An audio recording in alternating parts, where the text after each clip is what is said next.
Binigyan din ng DOST na kailangan maging handa ang bansa sa posibleng susunod na pandemya. Kasunod ito na nagpapatuloy na public consultation sa mga lituntunin at regulasyon para sa Virology and Vaccine Institute of the Philippines. Yan ang ulat ni Rod Lagusad.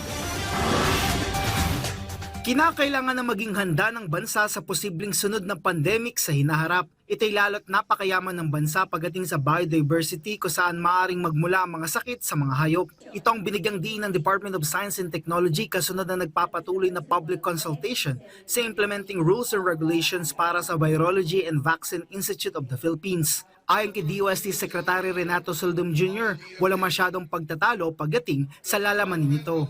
Anya, base sa mga isinagawang dialogo, lahat ay nais ng maisapin na lito.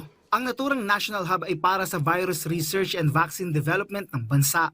The next would be to consult the key organizations within the different government organizations na magiging part ng VIP. In fact naman sa batas, marami naman talaga nakasaad na mga partners doon. So yun na lang, if finalize, kung lahat ay agreed na, then we will have it published. Paliwanag ni Soludum, napakalaga nito pagdating sa kalusugan ng tao, mga hayop at mga halaman. As we have seen during COVID, a country that has prepared for future pandemic will be much ready. And not only in terms of saving people's lives, but saving our economic development.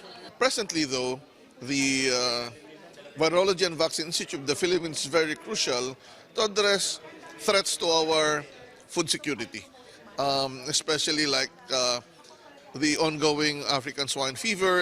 Ang naturang pasilidad ay makakatulong para maunawaan ang epekto ng mga virus at pathogens sa mga tao, hayop at halaman.